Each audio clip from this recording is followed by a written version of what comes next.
Now you might think it sounds strange if I tell you to stop trying to be happy, but let me explain. In this video, I'm going to tell you a spiritual truth that very few people understand, and if you can grasp this, this will completely change everything. Now, when I'm talking about being happy, this includes things like peace and joy, all of those things that people want to experience. There's something you might not have considered before. When someone is trying to be happy, they're actually guaranteed to keep themselves unhappy. Now, why is this? Because when a person's trying to be happy, it means they are unhappy. They're seeking after something they don't have, happiness. And when they're seeking after the thing that they don't have, what it does is it reiterates the fact that they don't have it, that they are unhappy, and they actually remain stuck in that place. I want to open up a bit. So I've been through over 10 years of chronic illness, and during that time I've learned some really important lessons. Through all of the difficulties and disappointments, I realised that if I was waiting for things to change in order for me to be okay with my life, then I might never be okay with my life because things might never change. And I had to realise that there is a perspective that we can have that goes beyond what we're going through. And when we live from that place, we start to see things completely differently. Now, this isn't to deny the reality of the disappointments and the difficulties that we experience, but to realise that maybe there's something beyond that.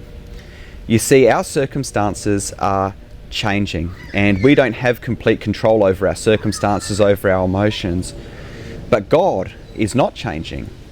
God and His truth remain the same all the time, and He tells us what to do when we're going through some of these difficulties.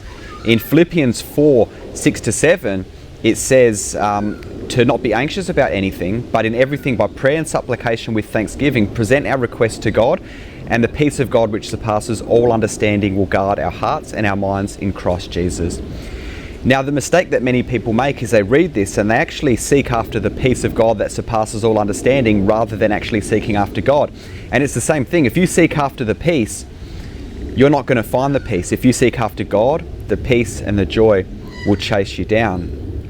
There's a great verse in Isaiah 26:3 that says, "You keep him in perfect peace whose mind is stayed upon you because he trusts in you." As we focus on God, we are kept in a state of peace as we focus our eyes off of our circumstances. God calls us to seek after Him in His Word, and He says that when we seek Him with all our heart, we will find Him.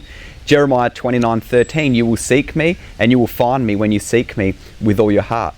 Now, a lot of people mix this up for seeking an experience of God, an emotional experience, a spiritual experience, and people, they've got these problems and they're going to conferences, they're going to the same altar calls over and over again to try to feel something different, and they might have a temporary relief, but then when they go home and they realise that nothing's changed, they're stuck again with where they are.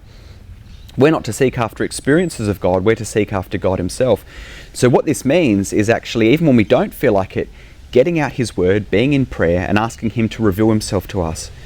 Looking in His Word, not for the promises and the blessings or for happiness or even peace and joy, but looking at the Word to find a greater revelation of Him, what He has revealed to us. And as we do this, all of a sudden our conception of God increases and our faith increases, and as our faith increases, His grace comes in and it makes transformation a reality. Our heart, motives, desires, perspectives, we see things completely differently.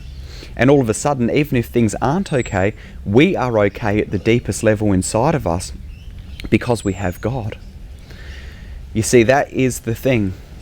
That is the key to true happiness, peace and joy, is that when our desire, when our treasure becomes God and we seek Him and we have Him, all of a sudden we're living from this place of fullness. We're not looking to fill ourselves up.